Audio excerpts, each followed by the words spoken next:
Hey everybody, Paper Cut here, back with another replay review. This time we're looking at Saren 211094. Again, we've looked at them once before.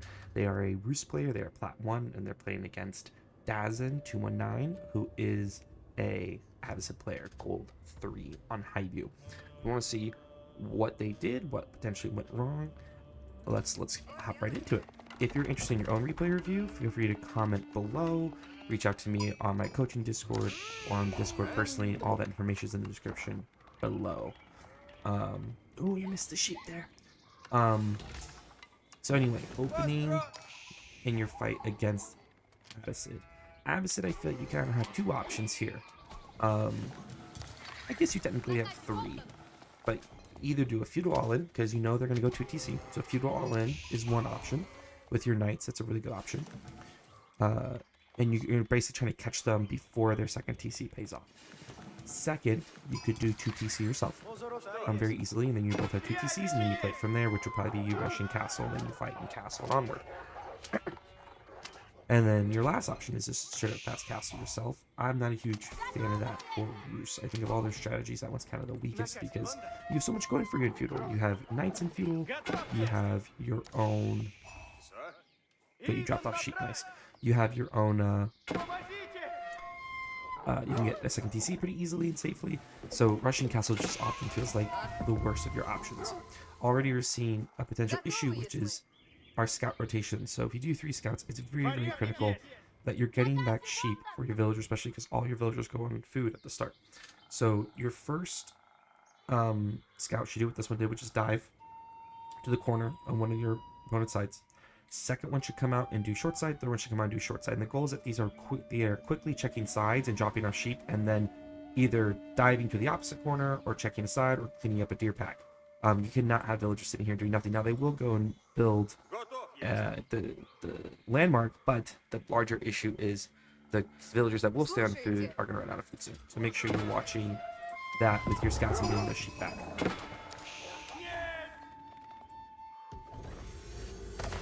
Not a big fan of this Kremlin. Let's talk about why. What is this Kremlin protecting, realistically? It's sort of protecting this gold, but sort of protecting this wood. And it's within TC range. Generally, I'm not a huge fan of the Kremlin being within TC range. It is a very powerful defensive landmark. If it was here, that would have been great. It works on this wood line protects the stone, protects this gold. Boom. It could have been here. That kind of sucks, though, because it's all it is protect the stone. It could have been up here, in which it protects this wood line, these berries, and this gold. So you see how a more... And here's the thing, there's nothing stopping you from setting this aggressive Kremlin, right? He's not going to feudal rush you. I mean, Dark Age rush you. Civ's never Dark Age troops. So you should be more aggressive with your Kremlin placement and ask what resources can you kind of protect and lock down with your Kremlin. That's kind of the goal. Same thing with China with their Barbican.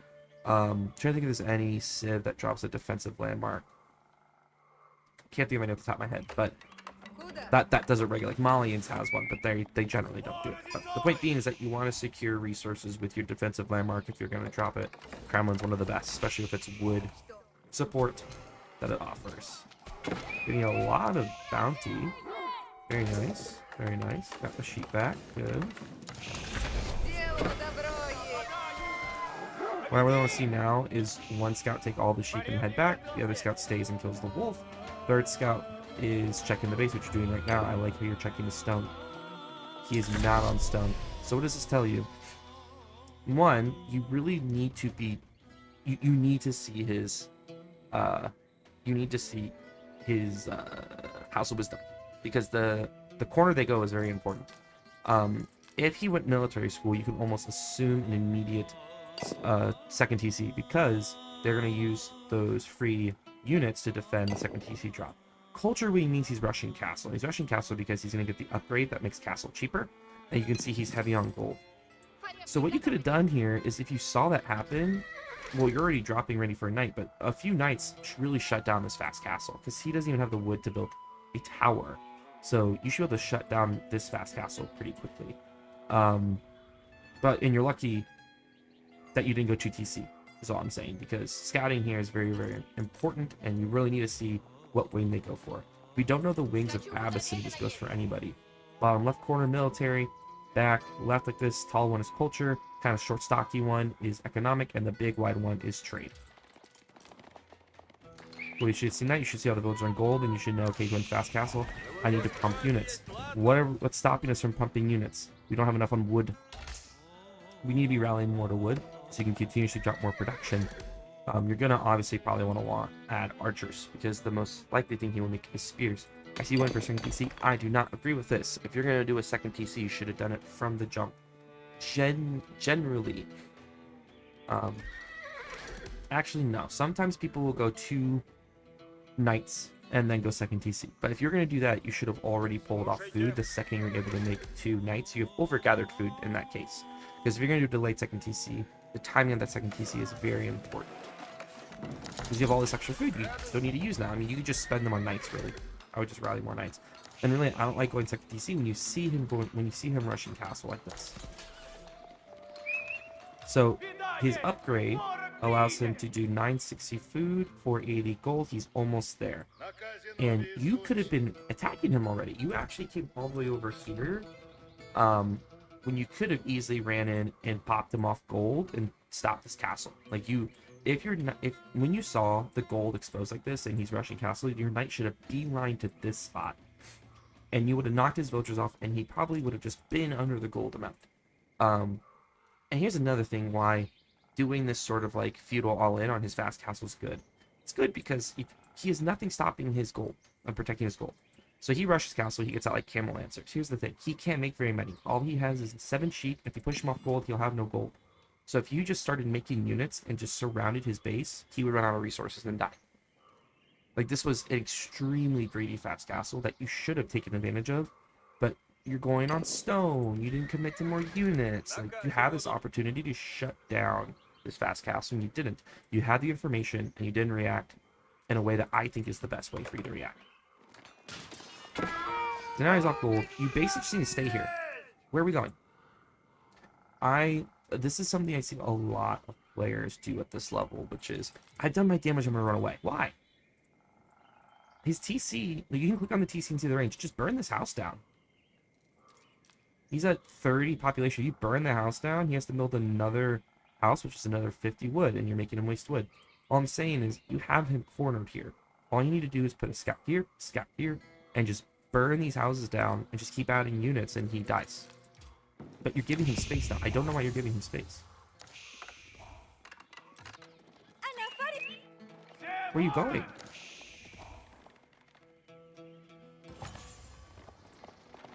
Okay, good. Just burn the house down. You can burn both those houses down. They're outside TC range. You're gonna make him waste 100 wood. Make sure your scouts are truly, like, you can have this area open as well. Where's your 3rd scout?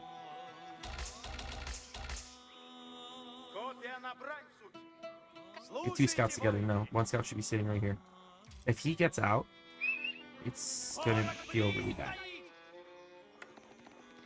And here's the thing, why are you checking gold with all your units? Just send 1 scout here and stay here. Is he back on gold? He's not. But now he's going on wood, and here's the thing, once again, no units. You can raid this wood easy. Like, you're giving him so much space. When you should be all over him, you should have 6 knights here by now, and you're just constantly raiding him. And here's the thing, now these camel riders are really strong. Right? It feels like that. It feels that way. But here's the thing.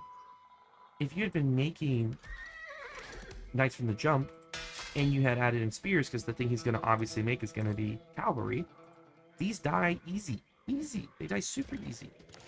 But you didn't make enough units. And now you're giving him so much space. You just, like, it's 2 camel riders. Just stay there. Run around. Stay in the spot. Because you just did what he wanted you to do. He went a super naked castle. Instead of pressuring him and attacking him, you went 2 PC and then you used left. It sounds like I'm flaming you a bit, but, like, honestly, it's just, it's just, I'm trying to emphasize to you that it's too often, like, a huge reason people are at gold and plat level is because they see things and then they don't react in a way that is a good counter. Or a lot of huge things is they overreact. They see a couple units and they run away. They get shot by the TC once and run away. Like, we often are doing actions that are overreactions. Such as this. You're chasing down 2 Camel Lancers with every unit that you have. Which is unnecessary. And now you're losing villager production. Okay, I see us adjusting villager. Let's go. Let's say you don't need 12 on food. And now here's the problem. See this? Boom. It's on gold. He's making gulams. Only reason he make gulams is because he's on gold. Why is he on gold? Because when you had the chance to completely cut him off from resources, you let him break out. And now he's on gold. And now this game becomes a lot harder for you. Because now you're in a position where you have to defend until you can age up. What you need to do when someone's fast castle, then you're on 2TC, you have to wall. Wall here to here, here to here, wall here to here, wall here to here. Like, walls ensure that the raids that he needs to do to get damage don't happen, and that buys you time to rush castle. Speed of rushing castle, you have way too much wood. The second you get enough production, this is the production you're going to use when you age up, you need to get off wood and go heavy on food and some gold, and rush castle. One thing you can also do is delay. If he's gonna go gulams, you can use knights to just raid. Like, he's scared too, see? But just break the knights off and go run around and raid. Like, once again, he's so risky. He's on gold with no tower. He's on food with no tower. Like, you can easily use your knights to go check resources and punish these use of resources. That's what, at this point, your knights might struggle, but they can still be good raiding units and force him to chase you. It's always like, if you're ever like, what should I be doing right now? It's making units, in this case it's rushing castle, and you should use those units to go check resources. Use your fast units. But the lack of walls is really gonna, I think, gonna hurt you here. If he runs through here gulams, all these villagers die. At this point, you actually need to cut production, because you really need to get to castle. You're overproducing units at this point. Good, you found him. Huge damage. It's really good. Now, here's one important thing. The reason I wanted you to do just knights is because if he dove with gulams right here, you have nothing to stop them. But if you had left your spears and your archers here, then they would at least provide a front line for villagers to get away. Good spot, but I really wish you had a wall. You got 52 vills. It's at 41, which tells me you have not been consistently making units. I can tell that because you should have more villagers, way more villagers than him. He's already going on. So you lose scouting here again. Like, once again, a good thing to do is if you're waiting, you know what to do. Grab a scout, go check what he's doing. Him going on farms means he's low on wood. And now you kill his gold villagers. Excuse me, I'm sorry. Put a couple late nights with the kid recently. Now that you've knocked him off gold, he can't make units. This is like his only units that he has. I like that you're running away in the lane. Take the fight under TC and Kremlin, that's good.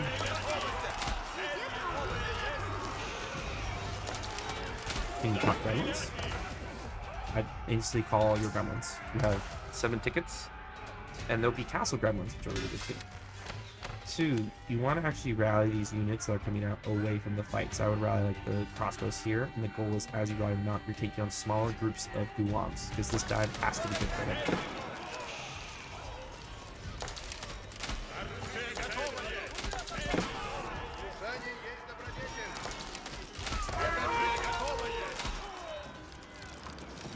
Right now, when you see every time you made units, you just spam them out right into his gulams and they die. When instead, if they were over here, you could have massed up, and then once you get a mass of crossbows, they're a lot more effective.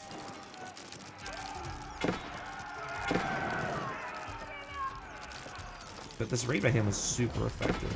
But yes, he lost all his gulams, but he forced you to have no food. He's probably caught up on villagers at this point. You're at 54. He's at 53. And I can go imp. So basically all that happened was basically what happened here is that raid bought him time to tech up and completely shut down your eco, which is all he needed to do. He didn't need that attack to win, he needed to stop you. But you did. Once again, the lack of walls killed you there. If you had walls up, he still gets through, but it takes some time. And that delay lets you get your first round of crossbows, and those crossbows are so important to that fight. Second, a bigger mass of knights would have been much more important against Gulons. Feudal knights do okay against castle Gulons, but you went super into spears because you saw one round of camels, but he never built stables. So not having stables really hurt you there, or not scouting the Gulons earlier really hurt you there, because you should have just been mass knights before going castle. Rally them closer to the base. You don't want them to get caught. But now you should realize you're very, very far behind, so you need to wall the body yourself time. You're also running out of food, so you have to start dropping farms. This is risky, to say the least.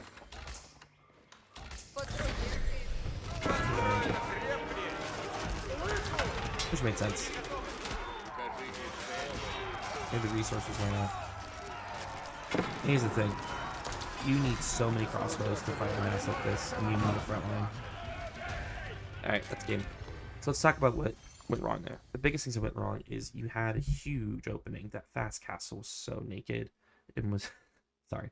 That fast castle was so open and easy for you to feudal pressure and end it. And instead of doing that, you let him get there. And even if he started going up the castle, you should just realize, oh, he has no units. He has nothing. If I just keep making units and sit around his base, he can't go get anything. And then you win. That's the biggest thing for me. And then after that, even if you let him get castle and to back up, you need to wall. 2TC into fast castle is walling to buy yourself time and space, and then you rush castle, and the second you hit castle, you're hitting out crossbows. And if you can't afford them, knights or men-at-arms, or your other option, if you're low on food and gold, is to do crossbows and spears. But a big part of that is just scouting and reacting. I hope that was helpful to you, and good luck on your games.